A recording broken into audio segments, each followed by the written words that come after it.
Hey, kia ora koutou whānau. Welcome back to another edition of Big Hairy News. Kia ora, Chewy. How are you, mate? Oh, hello. Yeah, good. Good. It's an unfortunate side effect of the heat death of the planet that it's weirdly warm at the moment. Yeah, I don't know it was if you've like noticed that. I took the kids to school today. Here in Dunedin, for people who don't know the climate, often it's this time of year, 2, 3, 4 degrees, and at 6:30 this morning, my kid went off to a school PE thing, and they're going skiing. It was 11 degrees, and they're talking about maybe having them to come back from the trip early because there's not enough snow up in Central. Yeah, bizarre. I saw a friend of mine on Twitter posting that she had some of her plants were flowering like 3 months ahead of schedule. It's like, yeah. It's weird. It seems really weird.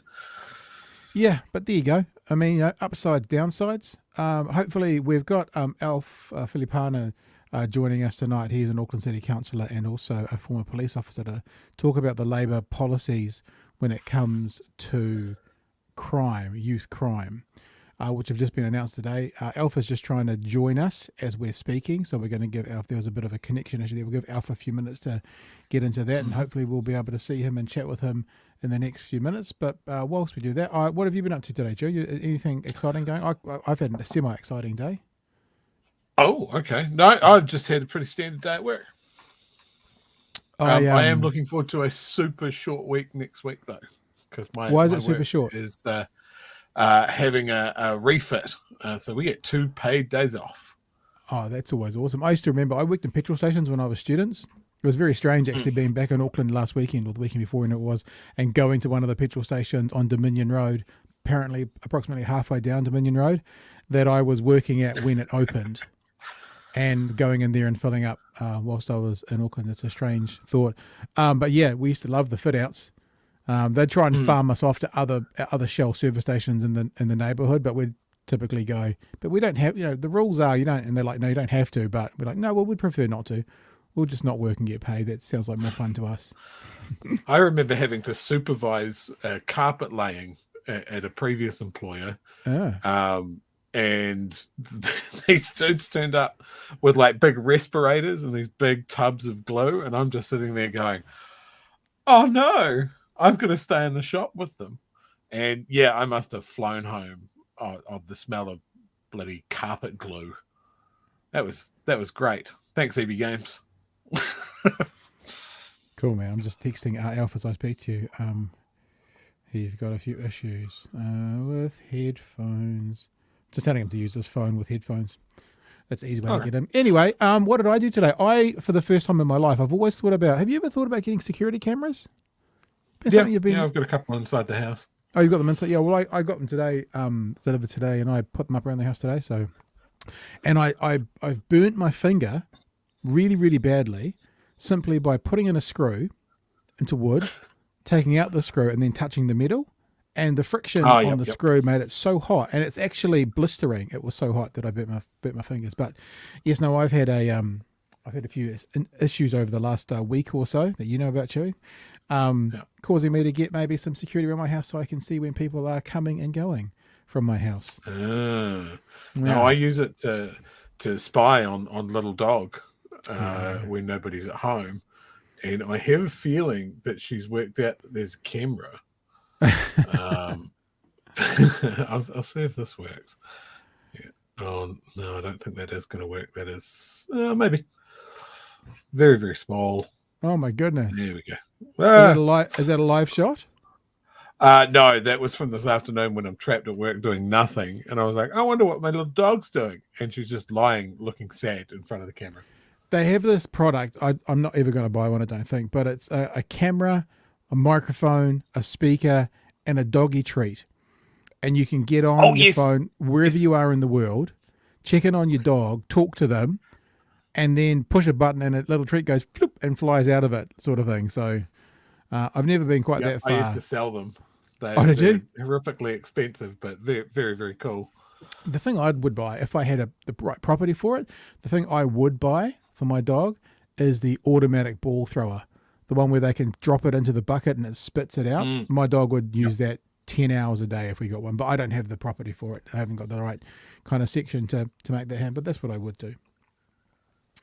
So here we go. Let's have a look at the story. Alf is trying his best to connect with us. Oh, before we do that, let's just remind you as well, what day are we today? We're Tuesday today. That means Wednesday, Thursday. That means there's only kind of 48 hours for you guys to get involved in this very first run we've ever done of BHN merch. Just looking to see if anyone's got anything during the show. BHN merch, we're going to do monthly drops. We're going to do maybe a few slogans, maybe some other bits and pieces. And this month's slogans are "If the left votes, the left wins," and also Christopher Luxon, not a businessman, just a board member. Got to say, the "If the left votes, the left wins" is 10-1 favourite at the moment for the people who have purchased them. That's a good slogan. We appreciate that. And remember, midnight Thursday. So in other words, as someone said to me on Twitter today, 11:59 p.m. Thursday evening, we stop taking orders for these lot. And we start getting them made up next week. Our aim is to have them out to you by the end of the month, and then for you to model them all over New Zealand and send us photos and tag us #BHN so we can see what you're doing in your tops. Now, the slogans may come back, but these colours and the slogan won't come back. So this is the only time you can ever get these tops in this style. All right, so if these are your faves, blue, white, or that sky blue, this is the time to get them. No, we're not. We're bhnshop.nz. And as I said, you have about 48 hours, maybe 50 hours total to get in there and pick those up this time around. And then they go away. We will have to start thinking about a new slogan or two for next month, Chewy, and see how it actually goes. The other thing, of course, you can do if you want is to join us on Patreon, patreon.com/Big Hairy News as well.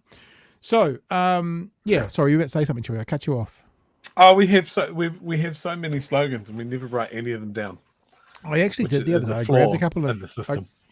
I grabbed a couple. I've got this book here that's got all my notes in it for the show. I grabbed a couple and I wrote them down, but now I'm 20 pages further down. I'm going to have to probably spend a whole day going back just trying to find where they were that I wrote them down. And yes, I know as soon as we say slogan, someone's going to say, what is it? Mumble, whatever it is. Mumble wank? That'll be the one that comes. Don't think we were going to do that. No, maybe we'll do a pre-order. If we have enough purchases of Mumble Wank before we even do it, Alf's taken off. We're about to go and get him.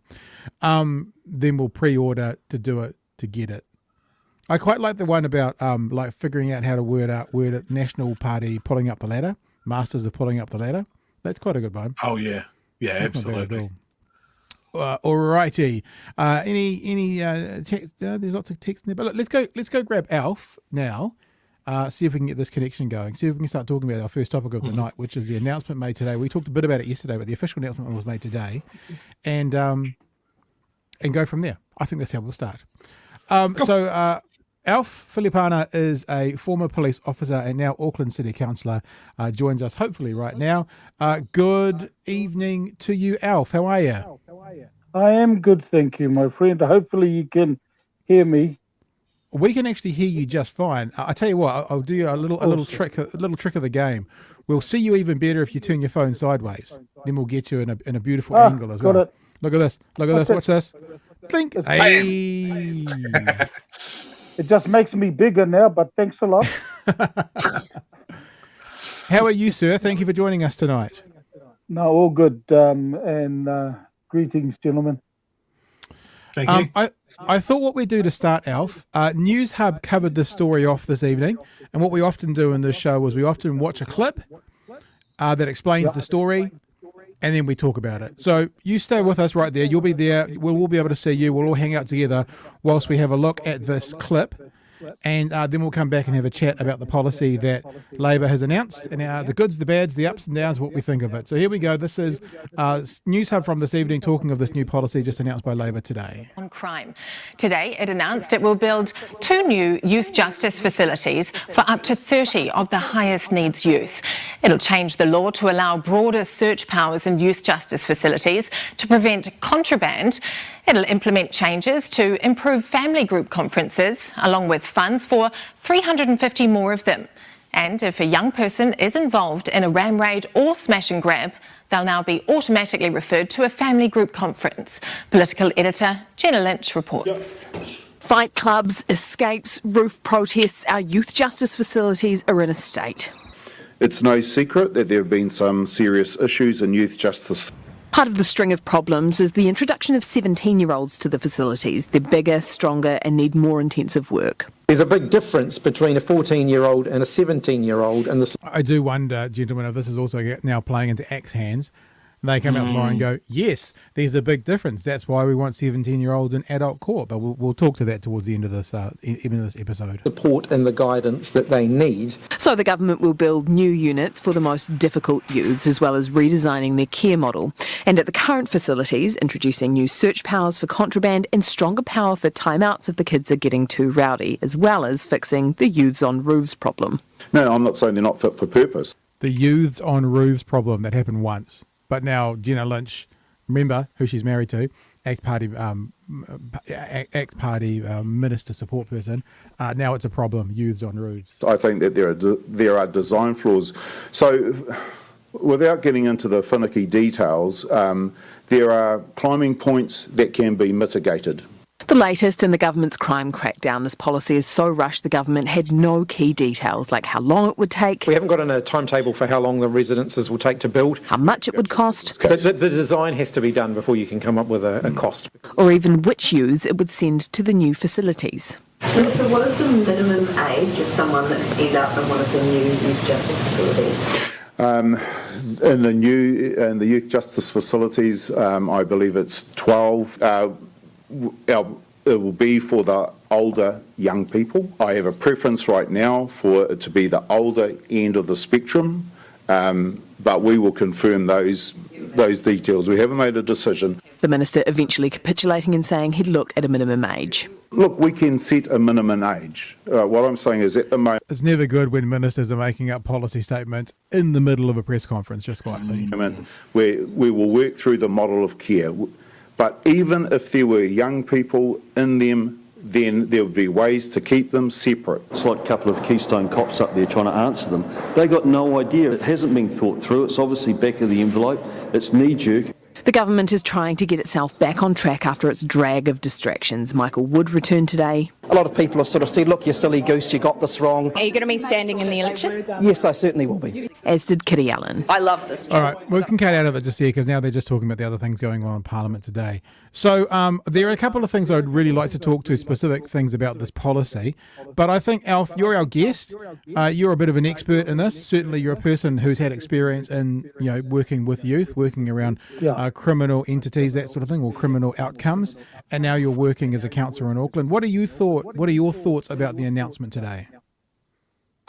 I read the press release, so I'm actually quite happy in regards to what they've said around the penalty for people who end up using our young ones, our rangatahi. So I'm happy with that. All the others and family group conferences, for example, the change there around having the victim, for want of a better term, attend. I think that's a good thing, but that is what was in place years ago. When I used to attend FGCs, they could, and it was important that the victim, if he or she wanted to attend, and it's giving them a voice. So the fact that it's gone back to that, I'm happy with that as well. So for me, I think they're still missing the mark around stopping our young ones getting influenced by the gangs for some of them, because I think they've missed the mark in regards to that, and that is around our youth workers, and I've been consistent in regards to that. Let me throw out, this is from Newsroom reporting on this today, a few of the highlights from this situation. I'm just going to mute you while I'm doing this, Alf. I'm not putting you anywhere, but I think we're getting a bit of an echo from your end, which is fine. Not when you're talking, only when I'm talking. So I'm just going to mute you so we don't get that echo. It will now be aggravating factor in sentencing if adults use young people to commit a crime, or if details on video of the crime are posted online. So like we talked about last night, Chewy, let's say a gang is getting 14, 15, 16-year-olds to rob a liquor store, then the people who are getting those young people to rob the store are going to face consequences as well. The courts will be required to make youth offenders attend education programs or partake in community service, and victims could attend a family group conference as a way for offenders to confront who they had hurt. Police will also receive funding to hire 78 more prosecutors. As much as Labor doesn't want to peddle a tough-on-crime approach, says Newsroom, it's been forced to. But with just 7 weeks of Parliament left, it no longer has the runway to actually implement any of the changes it's announced. The centrepiece of National's policy from its annual conference was a package of changes of sentencing and victim support. ACT has also been busy recently announcing a proposal to treat 17-year-olds as adults in the justice system, as well as comprehensive reforms of oranga tamariki. Reports of retail robberies, specifically involving young people, have been relentless. Meanwhile, Labor's approach, which has been to deal with only with prevention and the underlying cause of crime, is no longer holding up, and Hipkins has been forced to show some tougher love. We talked last night, Chewy, and maybe we'll throw it back to Alf here, and I said this to Alf on the phone today. It feels like the idea of sentencing adults who use people to commit a crime, like you said, Alf, is a good idea and good direction. It feels like that is a policy. We always talk about a fence at the top of the cliff rather than an ambulance at the bottom of the cliff. The sentencing adults who use young people to commit crimes really does sound like a fence at the top rather than an ambulance at the bottom, and dealing with the causes of crime. So I'm really impressed with that. On the flip side, it did honestly look like they were making up policy in the middle of the press conference, which is not necessarily a good thing. Alf, you got any thoughts around that? You're back on, by the way. Yeah, look, Pat, for me, never make any decisions that affect our rangatahi, our community on the hop. I mean, from what we saw.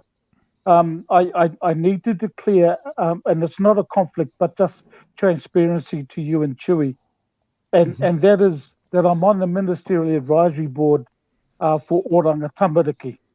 And the reason I say that is because I got brought on a year after the advisory board. I got brought on to look at the Pacific strategy for Oranga Tamariki, where we're separate to Oranga Tamariki. We're independent of them. And so I just wanted to let both of you know that. So, but my comments for me is going to be from somebody who's been in the job for 38 and a half years and councillor now for 19. And you never make decisions on the hop, because that's when you end up looking you look stumbling. And, you don't do that, because you got to be positive.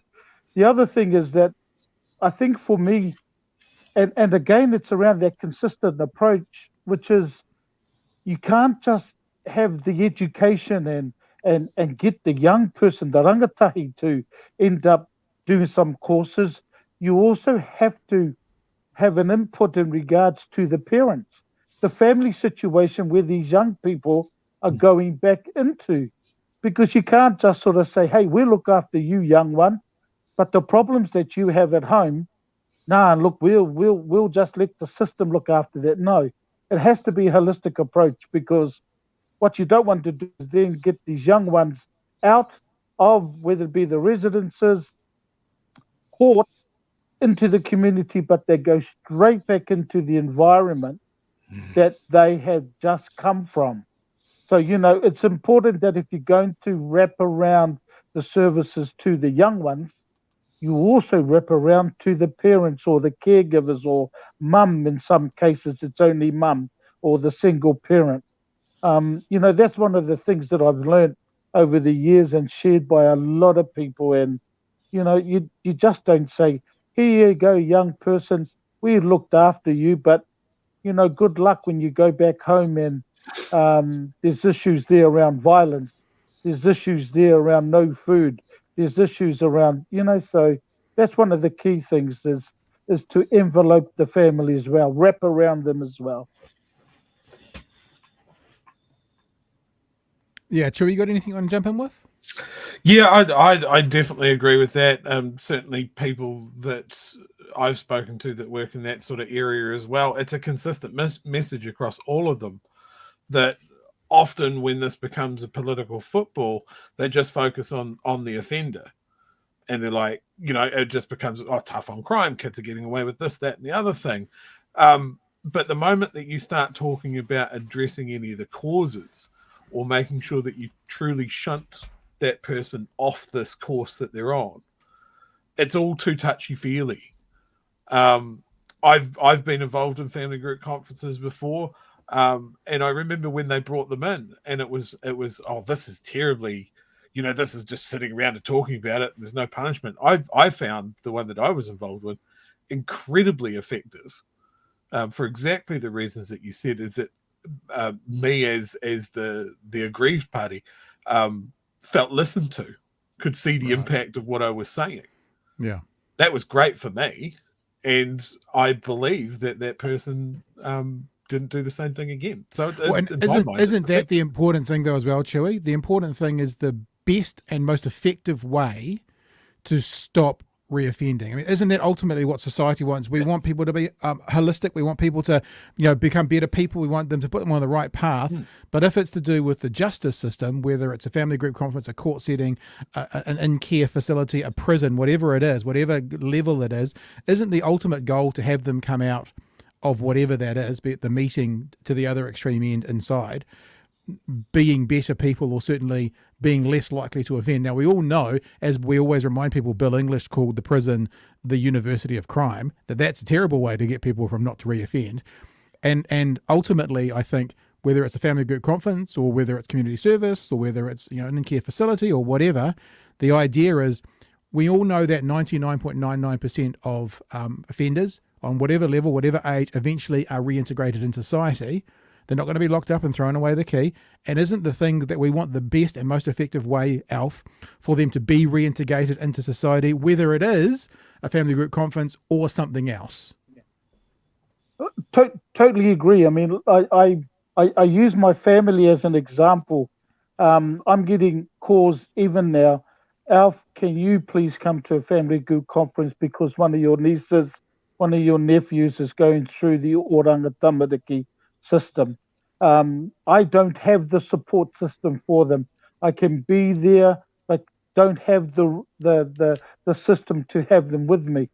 Why I mention that is that you will have family members being there and available, but not available for them when they need support, and they may need support 24/7 because of the situation they're in. But you're right. Both of you are right. Like the fact that we want them to be part of the community, and we want to make sure that they feel welcome in that community that they go back to. And I remember the boys at 274 and Cross Powers when Helen Clark ended up putting in $10 million for youth workers in Mangere, in Otara, which is 274, the first three numbers of the telephone number. Yeah. And also in Manurewa. But, she put the money in there in South Auckland. Now, I'm saying that we need to do that across Aotearoa. We need to do it across New Zealand because there are pockets of South Auckland in New Zealand. There are also other places. So I'm not saying it's just Southside issue. It's not. This issue is across New Zealand, and that's where we need to put the money in. But get the people, that work and live in the area, sort of talking to our young ones, and then talking to the parents or parent and talking to the family. It's just so cool to hang out with these two men. Serious, first time. Just want to let you know that. Hey, just let me so ask, cool because let me I ask could- you this, Alf. Yeah, This is more of a Yeah. memory. You said cross power. Is that? Yeah. And I'm trying to remember. Is that Sunny Paia? Sunny Sully Sully. Pyer. Yeah, Sully Pyer. I DJ'd a couple of gigs in that outlet. I know where you mean. I know exactly where that Wow. is. Back in the day. Yeah, and I mean the other one is the late Alan Va'a. He passed away last year, but he was with 274.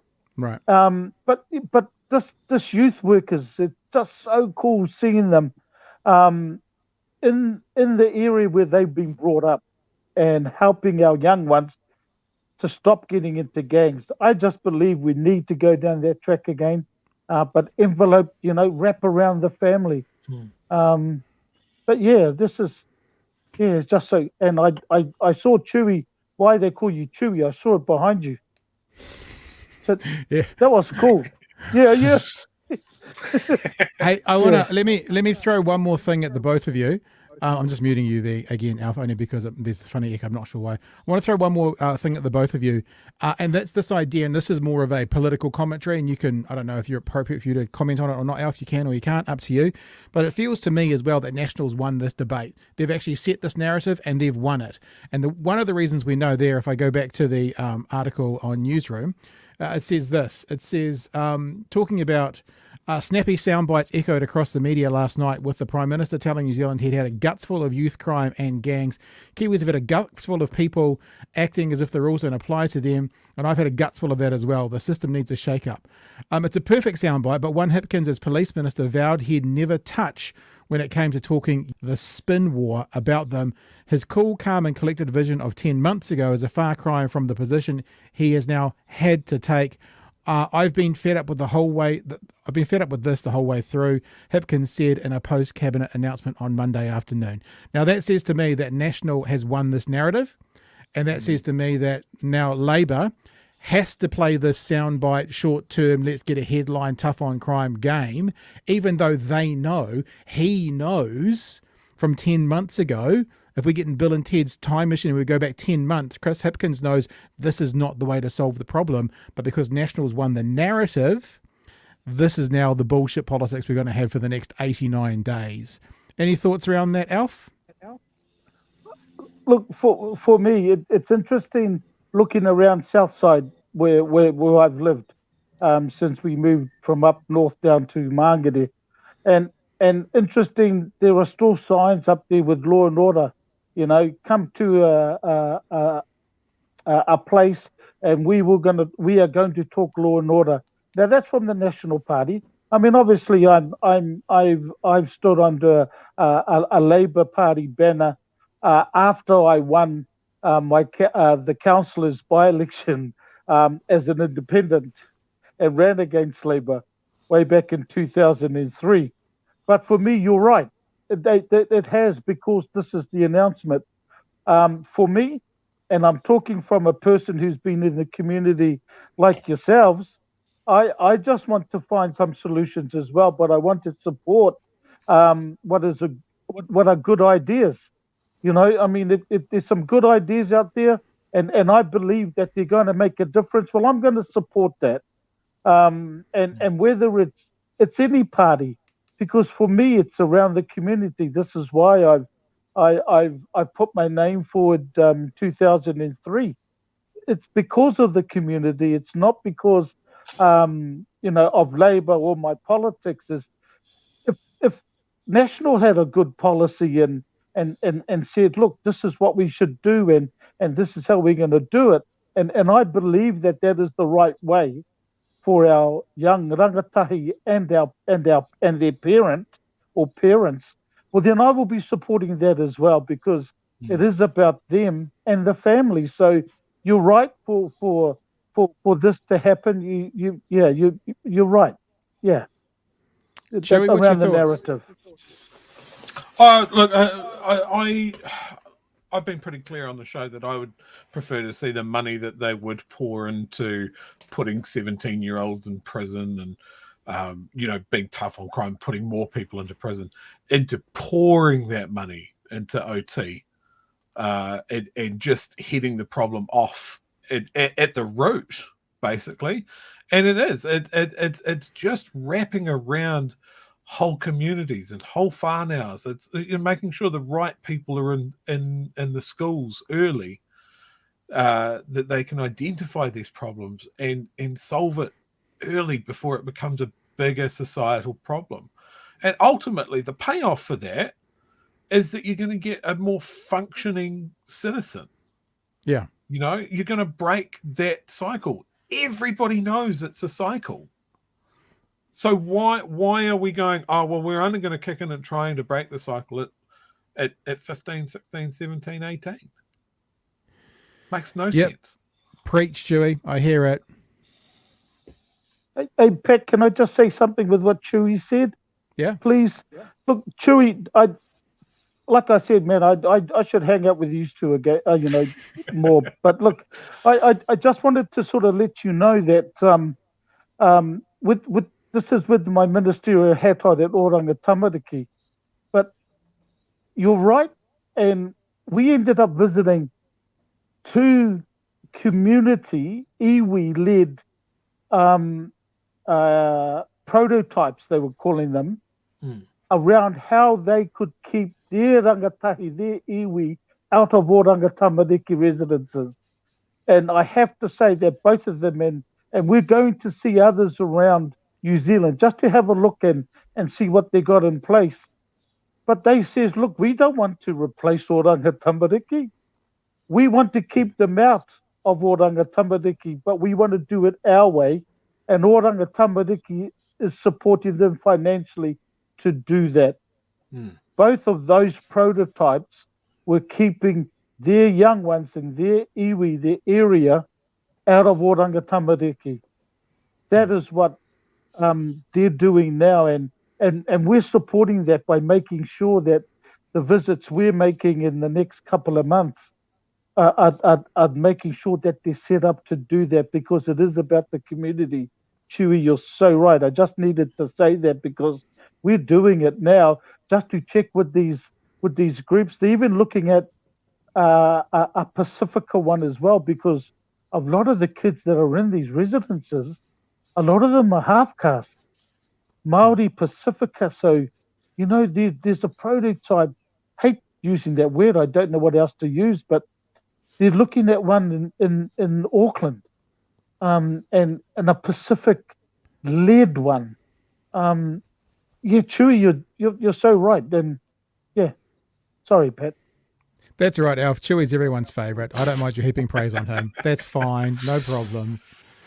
Hey, look, thanks so much for joining us, Alf. We really appreciate you giving us some of your expertise, both as a councillor working in and around issues around Auckland, South Auckland as well, but also as a former police officer. It's been amazing for you to join us tonight, Alf Filapaina from Auckland City Council and former police officer. All the best, man. We appreciate your time. Man, yeah, so cool. Like I said, thanks a lot, gentlemen. Thanks, mate. All right, there is Alf, and there is some answers for you, Chewy. Now, there's a bunch of texts that have been coming in. Should we get to those first? Yeah, I do want to say one other thing here, which I think that Oranga Tamariki is going through a real transitional period, right? Because it used to be, the youth residential homes, and it was more like baby prison. It was more of a punishment sort of thing. I think in that transition, a lot of the people that work in that organisation and really give a shit about the kids that they're working in, the communities that they're working in, the amount of, I guess, emotional baggage that they're taking on and the amount of hours and cases that they're all having to work, there's a real risk of burnout. And they're in the cycle now where the people that have worked for that organisation for all the right reasons for a long time are transitioning out, whether it's through overload or retirement and that sort of thing. And the new guys that are coming in that have maybe just gone through their training or their accreditation or that sort of thing, and they give a shit as well, but they're picking up way too much workload way too quick, and then they're burning out. And it seems to be that you're left with the people that don't give a shit. Yeah.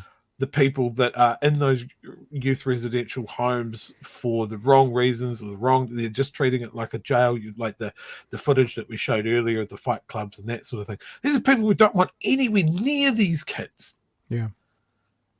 But we need to pour the funding and the support. And we've spoken about the same thing with teachers and with nurses and with doctors. It's not just the numbers, it's having the support around these people that they can take the workload and get these outcomes that we want.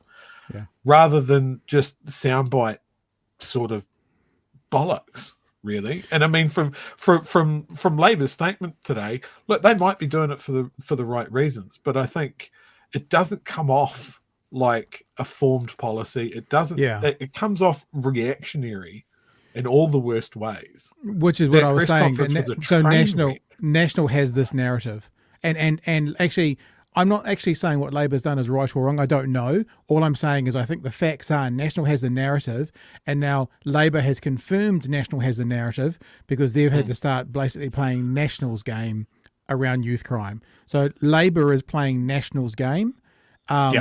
And I don't know if either of those approaches will be what's best for the youth in the situation, but they might win one of them in election. And that kind of depresses me about politics in general. Like, do you do the right thing and lose an election, or do you do utter bullshit, trite, I should say, bullshit to get yourself in power? But then if you're going to do that, then fucking do something. It's really fair criticism laid at Labor's feet today, saying you guys have had a year and you're coming out with 7-8 weeks before the election.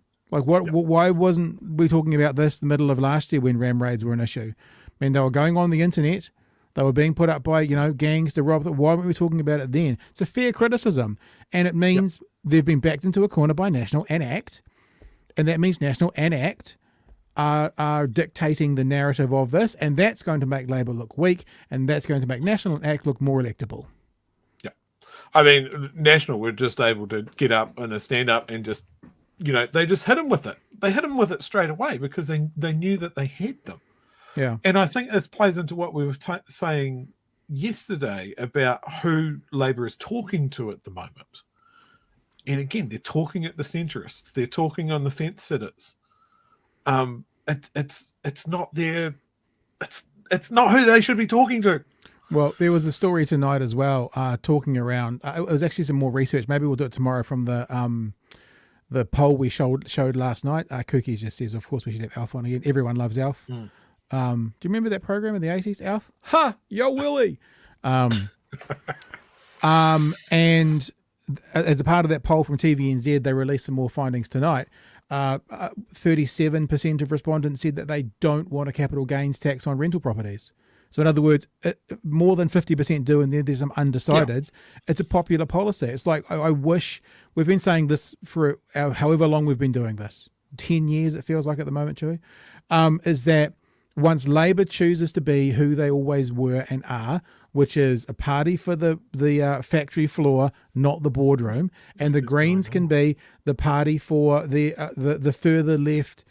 And I don't mean this term with any derogatory term. I may well end up voting Green, but for the tree-hugging hippie further left than that, environmentalist, and they actually get their roles and start playing them properly, then you won't have to worry about this kind of bullshit. You won't have to worry about playing National's game because you'll be allowed to play Labor's game.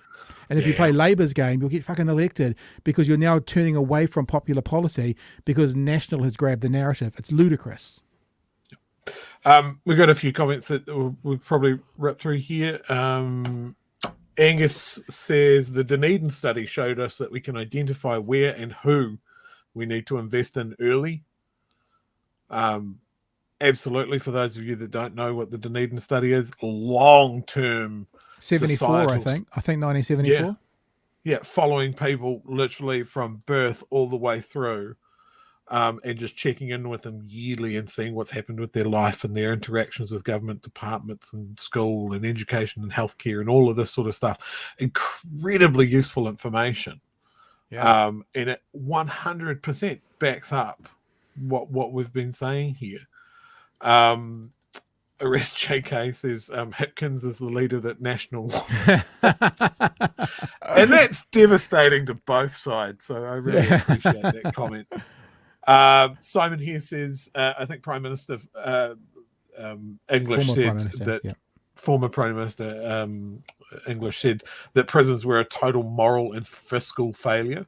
I'm sure that's the same time. I know I've referenced he's the one that called it. I mean, lots of people do, and then he acknowledged it was a university for crime. And what he's basically saying, obviously I'm preaching to the choir, you know this, is you go into prison, you come out a better criminal because you've learned all the tricks of the trade. Talking about, I guess, the incitement to ram raid or encouraging kids to do it, Arrest JK says it's a law that's already on the books. Crimes Act 1961, everyone who incites, counsels, procures another to be a party to an offence is a party to every offence which that other person commits. Now, I've criticised National a lot, like even as recently as last night, for announcing policy that already exists in some form. It applies to Labour as well. If there was already a law on the books, why announce it as a policy? It just looks stupid. No, yes, they do look stupid, but it's also because they need to get some of this control of this narrative. So they won't. They'll be pretty clear that no one knows that law. 99% of people don't know that law, and so people will hear it now. Well, we do. But people will hear it and go, "Oh, good policy." I just had an email from Alf as well. I'm going to share this with you. He hasn't said I can, but I will. He says, "Thanks for the corridor. It was so cool. It felt like we were just sitting in a pub at a barbecue and chilling, solving the issues in New Zealand." Yes. Perfect. Yes, absolutely what we're going for. There you go. There's the slogan for the next T-shirt. Sitting in a pub, solving the issues of New Zealand. And Rob here goes, I don't think they were making up policy at all. My read on them was saying that we don't have all the details. Experts will determine that. But here is the fundamental idea. Yeah, but you can't do that 89 days out from an election. You can't. This is the thing. It looked like they were making up policy on the fly. And perception is reality in politics. If it looks like that, then you get Mark Mitchell, who was a complete Keystone Cops by himself, coming out and going, well, they look like Keystone Cops. And you can't really refute him because it looked foolish. So I actually agree. I know I said it was them making up it on the fly. What I'm saying is it made it look like they were doing that, and that showed the indecisiveness and weakness. Oh, okay. Well, I guess we can change the age then. Whilst they're in a press conference. It's ludicrous. Utterly ludicrous. I've used the term when we're talking about National of an unforced era, and this feels like Labour's unforced era.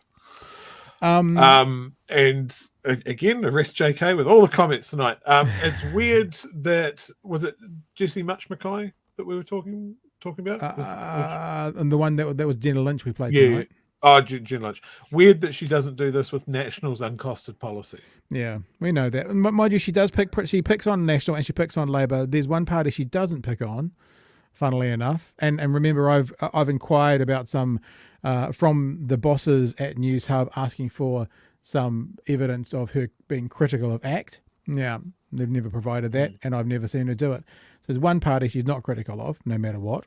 And there's two parties that she is. Almost like she's saying, don't vote left. And if you're going to vote right, don't vote for the blue ones. Come over to the yellow ones.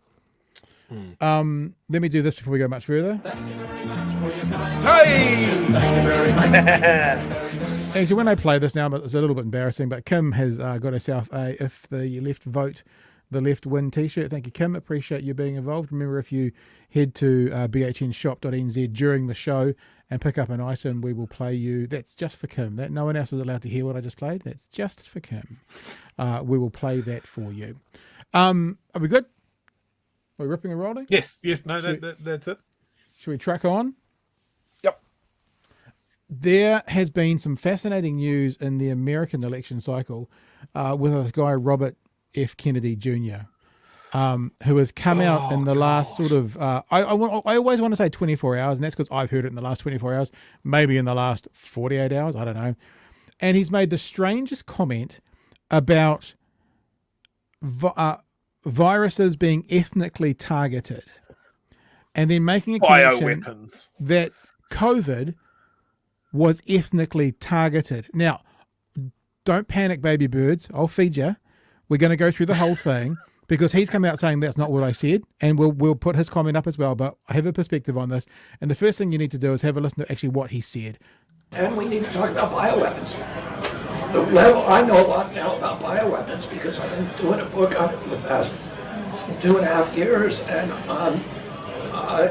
you know, the technology that we now have to develop these microbes, we've put hundreds of millions of dollars into ethnically targeted microbes. The Chinese have done the same thing. In fact, COVID-19, there's an argument that it is ethnically targeted. COVID-19 attacks certain races disproportionately. The races that are most immune to COVID-19 are because of the structure of the genetic structure, genetic differentials among different races of the receptors of the ACE2 receptor. COVID-19 is targeted to attack Caucasians and black people. The people who are most immune are Ashkenazi Jews and Chinese. So I'm going to repeat a little bit of that too to make sure you've got it all clear. Just unpack all of that. All right. So this is what he said, right? This is a quote for what he said. Oh, let me zoom in on that little mofo a little bit. Oh, do I have to go control? There we go. COVID-19, there's an argument that it's ethnically targeted. COVID-19 attacks certain races disproportionately, Kennedy said. COVID-19 is targeted to attack Caucasians and black people. The people who are most immune are Ashkenazi Jews and Chinese. Now, here's the thing, yeah? There are going to be some illnesses, some viruses that do impact some ethnicities more than others. He's walked this back pretty heavily today, and I'll get to his response. Is it because he's crazy? Well, let's get to it, and then I want to go as to why I think actually the word targeted is a very important part of that sentence. What does that word mean? Targeted. I mean, is there a byproduct that this group of people suffer more than this group of people? I mean, when the English went around the world and the Spanish went around the world, Native Americans and, Maori and Pacific Islanders, the viruses that they carried were targeted because of their ethnicity, because they weren't used to them. So it does happen, but they weren't targeted, sorry. They suffered the consequences of, but the word targeted is very different, which I'll get to in a second. This is what Kennedy said today. The New York Post is mistaken. I've never ever suggested that the COVID-19 virus was targeted to spare Jews. It's a target to attack Caucasians and black people. The people who are most immune are Ashkenazi Jews and Chinese. And he says, I never suggested that COVID-19 was targeted to spare Jews. I accurately pointed out during an off-the-record conversation, he's like, oh, why were they recording me? That the US and other governments are developing ethnically targeted bioweapons. And a 2021 study of the COVID-19 virus shows that COVID-19 appears to disproportionately affect certain races. Now, see, I think that statement's fine. Appears to disproportionately affect certain races, etc. Most compatible with blacks and Caucasians. I'm so uncomfortable with that word blacks. I've said this to people from America. It's like, just like people group, literally basing the people group on their color. I know that it's people think it's okay, but we don't talk about Pacific Islanders being browns, or we don't talk about I won't even say what we talk about the Chinese, because that would get me kicked off YouTube. But but blacks, African American, cool, origins in Africa, anyway. Least comfortable with ethnic Chinese, Finns and Ashkenazi Jews. In that sense, it serves as a kind of proof of concept for ethnically targeted bioweapons. Well, implying it's a bioweapon as well.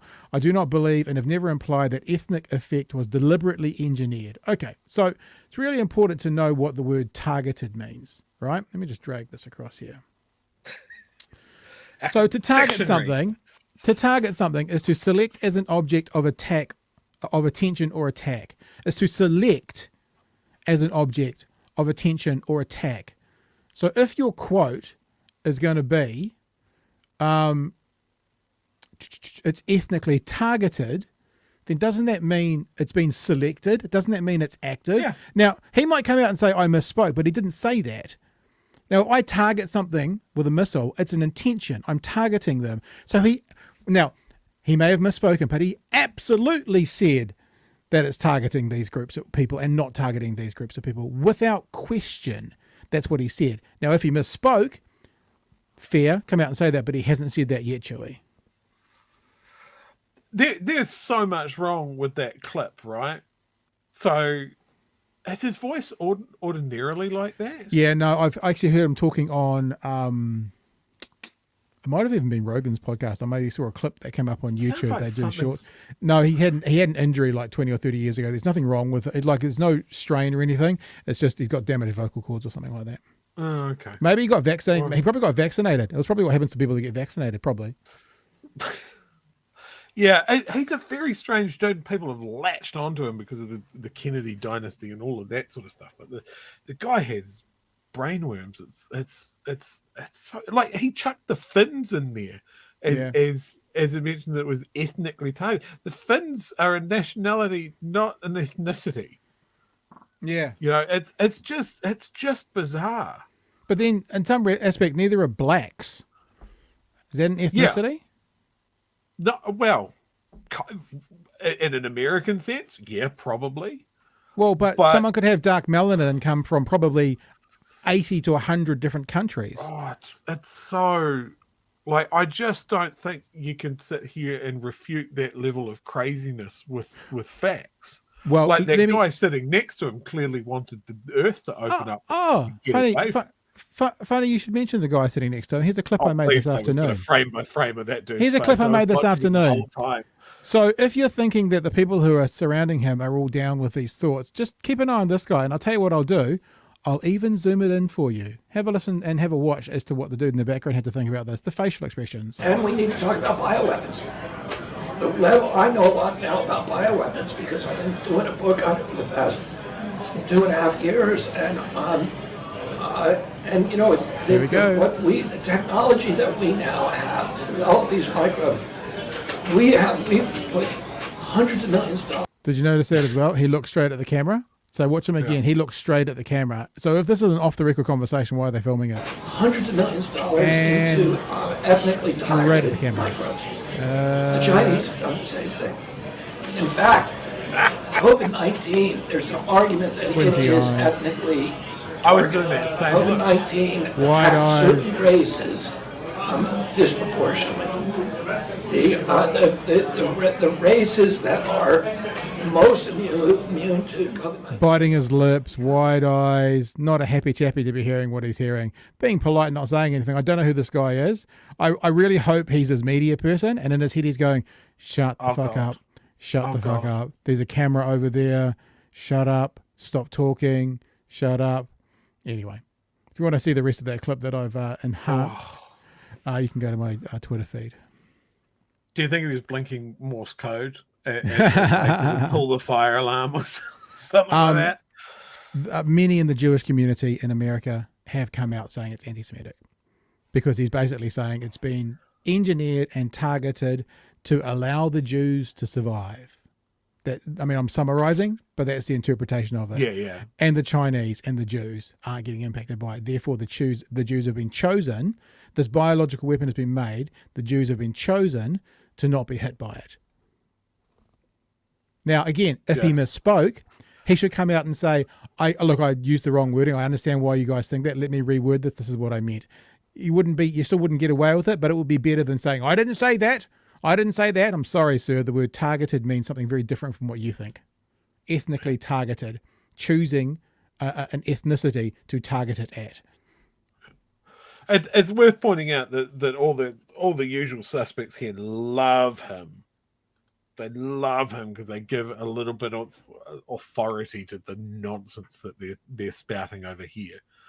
You know, like a real proper American politician agrees with him. You know, it's just brainworms. Yeah, I'm loving this as well. Talk about a throwback song. Glad I'm Not a Kennedy by Roe. Perfect. Absolutely a perfect song. And look, I actually don't discount any of the things he's saying, that all the superpowers are developing horrific biological weapons to target individuals, peoples, ethnicities, races, ages, whatever. Sure. But to come out and say that this is a biological weapon, it's targeting whites and it's targeting blacks. It just feels horrible saying it like that. And the Jews get away with it can only be seen as anti-Semitic. It's just revolting. The Jews and the Chinese, they get away with it. Xenophobic and anti-Semitic, pretty clear. And I mean, if this guy had, you know, this was a bolt from the blue, if he didn't have any history of doing stuff like this. I mean, as Jay and Pell here points out, he had a lot to do with the measles outbreak in American Samoa, which killed a lot of kids, I think. Yeah. Rob Burney says it's anti-Semitic horseshit. He definitely didn't misspeak because he said stuff like this before. Fair enough. I guess what I'm doing is being generous and saying if he misspoke, let's not be generous. Well, let's no, but I'm actually not pile. saying he is. I'm actually using the reason that he didn't backtrack as evidence that he didn't misspeak. Because if he misspoke, he would have taken a different path, but he hasn't. So I agree. No, I mean, and that wasn't a press interview or something like that. That was a dinner with friends. That's when you say what you think. Yeah, behind closed doors. Yeah. Cookie Nick says here the ACE2 receptor that he was talking about means that Asian demographics would be more affected. So he's also dumb as shit. So RFK, nut bar of the week, in the bin. But you know what? Much like here in New Zealand, we friends of this show, are pretty keen to see some of those lunatic fringe parties on the right take 1 to 2% away from the right vote. He could take some people away from Biden, and he could be the reason Trump gets in. So lunatic, fringe, nut bar, whatever, but he could be a determining factor to a Trump presidency from a jail cell. Ugh. Just saying, putting it out there. Ugh. All right. Hey, let's jump into the last issue of the day. It's been a bit of an American-centric show tonight on some of it. That's why we had to get Alf on to bring some real Kiwiness to it. And this is something you brought up last night, Chewy, and I agree with you. I wanted to talk about it, which is the actors' strike in the US, because there's a couple of really interesting parts of this. I read a bunch of stories, and not all of them talk about this one thing to do with AI, which I think is the most important, interesting bit about this strike. Here's some general information about the strike, why celebrities are striking, the average pay for actors may surprise you. There's a bunch of information here that I'm not going to go through it. 160,000 members join, 11,000 writers of America who have been on strike since May. This is one of the ones, $27.73. That's how much the US Bureau of Labor Statistics reported as the average pay for a Californian actor in 2022. However, BLS noted in the data that actors aren't paid full-time year-round due to the nature of their job. So I guess one of the things they're saying is it's not the people who are, it's not the Jennifer Lawrences. I remember Ricky Gervais made a joke about Jennifer Lawrence and about pay for actors, and he was like, at the Golden Globes, like, how can a 23-year-old woman survive on only $20 million a movie? That's not what we're talking about here. And I've been thinking about the people who've been speaking out, Chewy. There's two things, right? Well, there's probably three things. There might be more than that. I don't know. One is either it's like, yeah, good on you. What are you speaking out for? You don't need to. But the second thing is they are speaking out, the wealthy celebrity types, because they know where they came from. But the third thing, which I haven't heard anyone say so far, is without those actors on lower pays, the actors on higher pays don't earn either. Because you need extras. And you need other people to make the movies. So they could be doing it from a selfish point of view. They could be doing it from an altruistic point of view. They could be doing it from a moral point of view. But for whatever reason, it seems like everyone is speaking with one accord that this is not going on. Let me talk to the piece before we're going to do some Ron Pearlman stuff tonight, which we'll get to. But let me just talk to the piece that I think is most interesting. The most interesting piece about this, for people who haven't heard, and one of the reasons this is happening all over the place, is that studios are trying to hire extras for one day's work, completely scan them, and then use their images in perpetuity forevermore. And this is one of the big things. I can speak to this a little bit on way. Let me get this to you. I'll read this out. This is from the Insider. So it's talking about, digital likenesses of actresses, and I use the example in Black Mirror of Salma Hayek.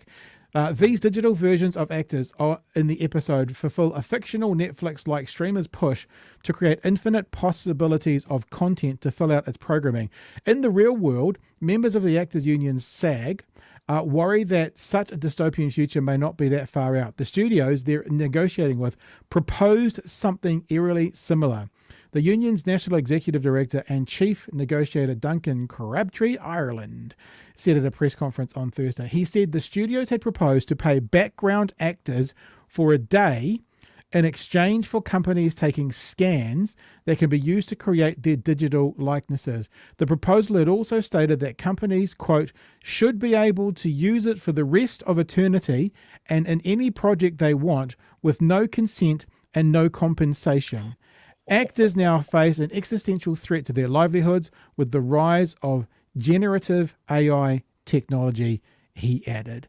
This is one of the big things. And when I said I can speak to this, not from a personal thing, but I remember, because I'm very, very old, when streaming started. I remember when it started on TVNZ and TV3. I have a very, very, very good friend. Some of you will probably know who I'm talking about, but I won't mention their name as I use a neutral pronoun, who has been an incredibly high-profile television presenter for a very, very, very long time. This person had to go through the early stages and rewrite. I should be careful here because I'm not giving any details out. No, I'll say my understanding. I never saw it. Is that when, various streaming platforms, various television networks started streaming, there needed to be conversations around what about using my likeness in the international model. My contract only is for working in New Zealand. If you're starting to stream, then this is Australia, America, UK, like my likeness and my work is going to be now used internationally. That's not what I've been paid for. That was back then, right? And then there's been, 20, 25 years since then. And now what they're doing is they're basically going, well, we can pay you for a day and then we can own your likeness and then never pay you again. What was I watching the other day? Oh, Ready Player One. I love that movie, Ready Player One. I probably watched it 10 times. And I watched the making of. And if you know the movie Ready Player One, when they're in the scene, the 101 people who are going and trying to win all the eggs, that's all AI, right? There's not AI, sorry. That's all, I can't think of the word. CGI. Digital. There you go. CGI. There's no people there. Right, that's all CGI. That looks like people, but from the shots, the wide shots, when you can see 200 people, it's all CGI. Someone could come in to do a scan today, get paid for their day's work, $250, whatever, and their likeness could be used in a movie in 20 years from now that makes $1 billion at the box office, and they get nothing for it. That's one of the big parts about this negotiation, Shuey. Yeah, there's lots of fuck things, and I 100% stand behind them. The conversation I had with a friend yesterday was I guess a really good, knee-jerk's the wrong word, but he was like, the fucking cheek of someone like Matt Damon standing up and going, actors aren't getting a fair deal, and and he was like, this guy makes millions and he's in all of these big movies, why is he the one that's standing up and saying, and it just prompted a really good discussion. It's like, well, okay, yeah, he makes big bucks. And you can say, well, yeah, sure, you make good compensation, but you lose your privacy. You might do one project and then not work for a couple of years. There's all of that. But it's also, you're the tentpole guy. If you say something, you're going to get your message out there more than here is Joe Smith who does some extra work. Yeah.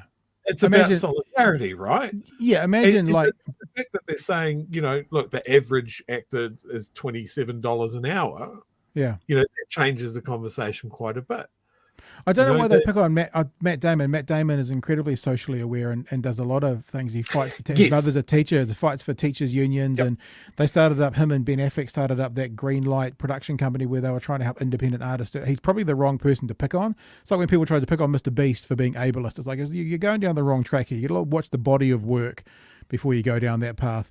But you're right. I mean, like, who's going to get people to a press conference? Matt Damon or Joe Schmo, Matt Damon's going to, because as ugly as it sounds, reporters want to be near him. Television stations want to have him in there. I use Matt Damon as an example for a very good point, is that he made a statement in the cameras that was very strongly in support and solidarity with people who were striking and that sort of thing. And for me, that's seen some other statements, again, because his mum's a teacher and he supported teachers' unions and stuff like that. Yeah. It was absolutely like, of course he's going to say that. He was very selectively quoted. So he made a comment of like, yeah, look, it puts production houses at risk and that sort of thing. And basically saying, let's wrap this up as soon as possible and come to an agreement. But they quoted the bit that said the businesses was at risk, but they didn't quote him for any of the stuff in support of the striking workers, the actors and the writers. It was just bizarre. I mean, when you look at the state of union activism in the States, like they smashed most of their unions. Yeah. And it's I think for a lot of Americans it's strange to see it. And we've seen the big studios try and weaponize fandoms against these actors and writers of like, look, it's them that's holding up your favorite project that you're wanting. You know, Disney, one of the guys from Disney came out quite strongly along that lines, and people went, I think the funniest tweet that I saw is like, well, if Disney's is against this, why did you put out that Ants movie that taught me about workers' rights and standing up against bosses and stuff like that? You radicalized me, dude. You know, it's. And I've got another video to play for you on this, but before we do, because you made me think of it, I want to play this video of Matt Damon talking about unions. Most people have probably seen it, but if you haven't, he's at a rally with his mum, who's a teacher, and I think he gets challenged by a Fox News, you know, some kind of pathetic street walking sort of thing. And this is Matt Damon. I mean, I'm not trying to fanboy too much, but this seems to be Matt Damon's heart when it comes to, you know, being socially aware. Here we go. In acting, there isn't job security, right? There's an incentive to work hard and be a better actor because you want to have a job. So why isn't it like that for teachers? You think job insecurity is what makes me work hard? Well, you have an incentive to work harder, but if there's job security... Be an actor. It's not an incentive. That's the thing. So you take this MBA-style thinking, right? It's the problem with ed policy right now. Is this intrinsically paternalistic view of problems that are much more complex than that. It's like saying a teacher is going to get lazy when they have tenure. A teacher wants to teach. I mean, why else would you take a salary and really long hours and do that job unless you really love to do it? 10% that are bad, though? 10% of teachers are bad. Where'd you get that number? I don't know. 10% of people in any profession maybe should think of something else. Well, okay, but I mean, maybe you're a cameraman. I don't know. So yeah, you know, he's switched on. But anyway, I don't know if you were literally talking about Matt Damon, but it reminded me of that. Let me play you this as well, because the other thing that's gone around the internet in the last 48 hours is there was an unnamed producer in amongst this conversation who has said, it's reported that they've said, well, let's just let them strike until actors start losing their houses. Right, that's what one of the producers is reported to have having this been is said. My boy, right? We're talking this about is my boy. This is a point where Ron Pearlman sticks his beautifully massive head up. If you don't know who Ron Pearlman is, the best things he's ever been in is Sons of Anarchy, which he was phenomenal in, and one of my favorite movies, another movie I've probably watched 10 times, is Hellboy. Two places you know Ron Pearlman. He's also in every World War II film there's ever been made ever as some kind of sergeant ever.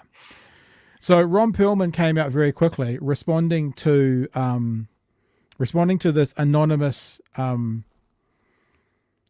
producer saying, "We'll just stay in the strike till actors lose their houses." And this is what he put, I'm assuming, on his TikTok account. I'll just have to refresh it.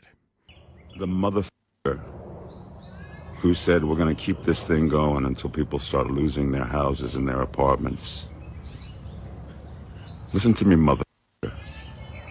There's a lot of ways to lose your house. Some of it is financial. Yikes. Some of it is karma. And some of it is just figuring out who the said that. And we know who said that. And where he lives. There's a lot of ways to lose your house. You wish that on people. You wish that families starve while you're making $27 million a year for creating nothing. Be careful, mother. Be really careful. Because that's the kind of that stirs up. Peace out. I love the peace out at the end. Yeah, I don't know. It's like, you know, we can't condone violence. No, but sometimes your mansion just catches fire on its own. I think that's what Ron's saying. Well, he did mention karma, so maybe that's what he was talking about. I mean, no one's to blame. Obviously, you wouldn't encourage that, but it's just a fact, right? Sometimes houses burn down. it made me think as well about the job of the producer. Now, there are some producers, there are ADs, and there are various who actually have an active role in making something better. There are other people who sign a check and they do fucking nothing and they make a ton of money. I had this revelation the other day. I love watching those pathetic, selling houses in Los Angeles programs.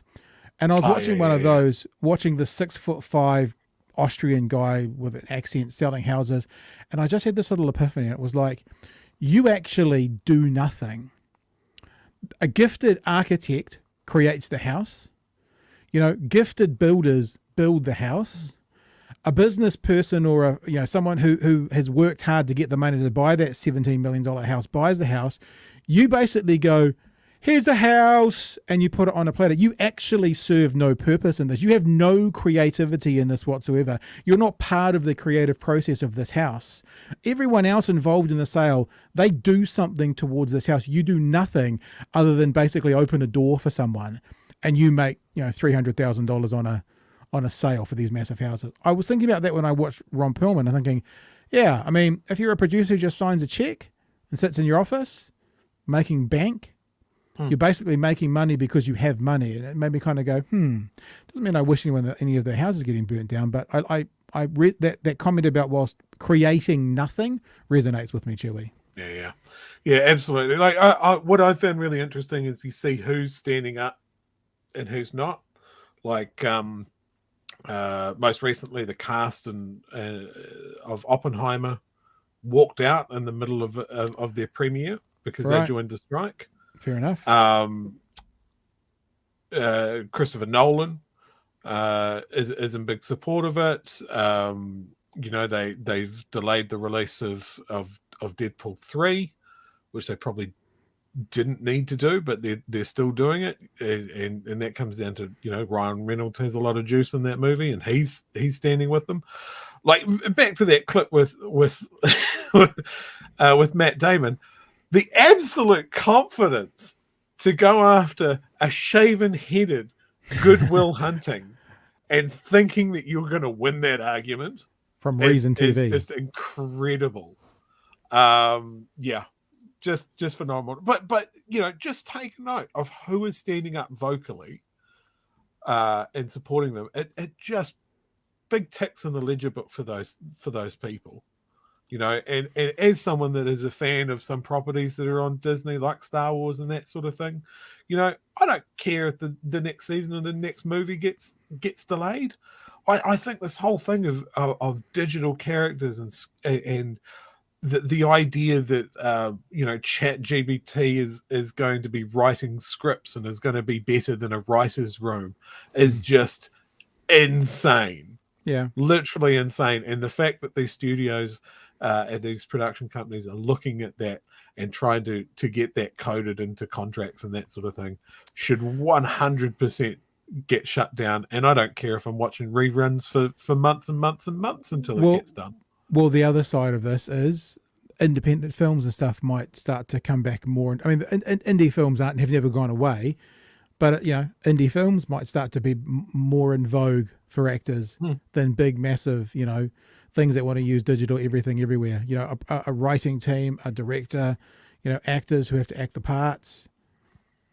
That might be over the next couple of years come more into vogue when people have to think about, do I want this studio to be able to make money off me 40 years past my death? I also thought of Robin Williams, actually. And I don't know, I'm not saying he had the foresight to think this, but I'm pretty sure in his will, he said something like, there's no use, you're not allowed to use my likeness, image or voice for the next 20 years. Like, I'm pretty sure that was written into his will. I don't know the actual time frame, but it was a significant amount of time. We started having discussions around this. Again, Star Wars is on my mind for some reason. When they used digital doubles of Carrie Fisher and the actor that's played Admiral Tarkin and that sort of thing. And I think those were the first few examples where people went, "Oh, these actors are dead. This is weird." What's the rules about this? If you're on camera enough and they've got enough angles of you, enough footage of you, enough samples of your voice, they can get you to say and do anything. But if the contract that you but sign I think with that, but the company difference says that there, they can. no, but the difference there is if the estate of Carrie Fisher says you can, whereas this one, like it's not like they would have just used their images and the estate of Carrie Fisher would have got no I'm money. not saying that. But this is what they're saying is we'll give you $250 for a day, and then we'll never pay you again. So I think there's a difference here. But here's the third thing, right? Fourth thing, ninth thing, 31st thing, is they don't actually need an extra to scan them to then put them in the background. They can just do completely digital people. Like that's one of the things I'm a bit confused about. It's like it seems to be a lot of fuss by the studios over scanning extras to use them in the background. Just if they want to do that, make up a person. Exactly. Yeah. You can just create CGI people. What's the difference? Yeah, it's a weird thing to put in, and of course it's going to make people gun shy. Imagine if you're you're starting out, you're a new actor or whatever, you get some extra work to pay the bills, right? And then your career builds and your career builds and your career builds. You know, that digital double that they've got stacked in a server farm somewhere, and people go, "Oh, this guy's a big name actor now, and we've got a contract with him, so we can just whack him in a movie." Oh, forget movie. Forget movie. What about advertising? I mean, I think it did say, and they could use them for any reason, whatever the exact wording is. Any reason in perpetuity. In perpetuity. So in other words, Matt Damon's the biggest star in the world now, but so he would never lower his standards doing a McDonald's ad. But they've got his AI from 20 years ago when he wasn't, and then Matt Damon's doing a McDonald's ad.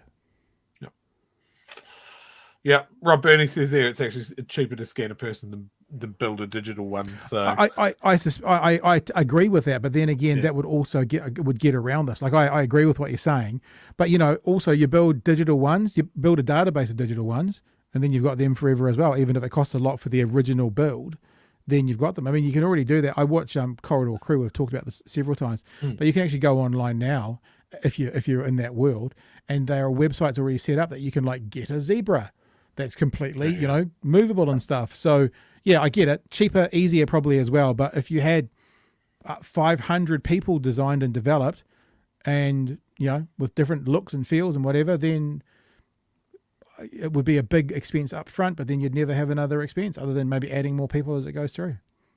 Just thoughts.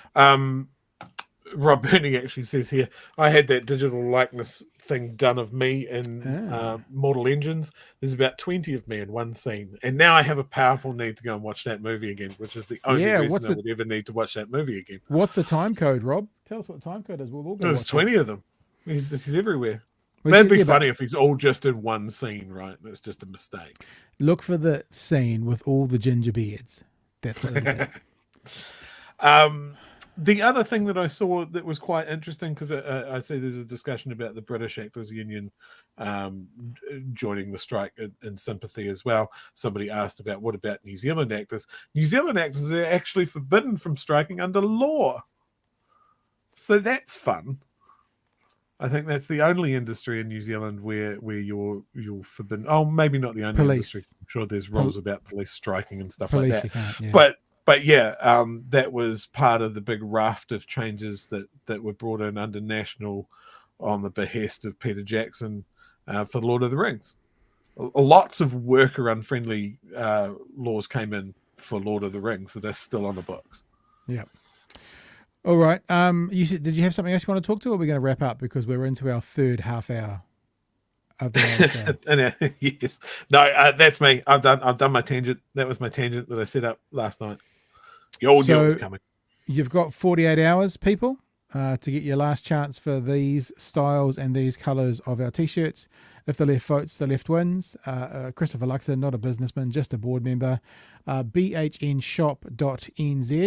Every T-shirt that you purchase, every hoodie that you purchase earns us a little bit of money. Not a lot of money, but a little bit of money. And coming up next month, we'll have some more T-shirts that we got, and I am going to get a BHN one. There's going to be a plain BHN one, and I might even put some of the hairy men up there as well, the bearded men, beardy boy we call them, which are up there behind me, which you can't see because I'm in the small screen, because I've actually got some of those floating around. I might put some of those up there as well if anyone's interested. So that's us. We're done for tonight. Thank you for being with us tonight. Tomorrow night we'll be back again from 9 p.m. for another edition of Big Hairy News. And I think we are done. Lovely to see you all in the chat. Appreciate you being there with us. Thank you again to Kim, who purchased a top tonight. We appreciate it. And I'm quite excited about putting the order in on Friday and getting them all started to get printed up next week and get them all sent out. It's going to be fun. And then looking forward to I'm actually thinking about doing a competition, guys. But to enter the competition, you'll have to buy some merchandise. So if there's a sponsor out there that wants to flick us $1,000 to give away, we wouldn't even use it. As a giveaway, I've got an idea for a competition. Could be fun. We'll figure it out. Oh, mysterious. All right, team. Or else I'll just have to go raid Chewy's bank balance, his EV budget, to get some money to do a giveaway. No! I want my licky car. All right, guys. We will catch you tomorrow night from 9 p.m. for another edition of Big Hairy News. Thank you for being with us. Be safe, everyone. See you tomorrow night. Bring a friend. We'll catch you then. Hooroo. See you, fam.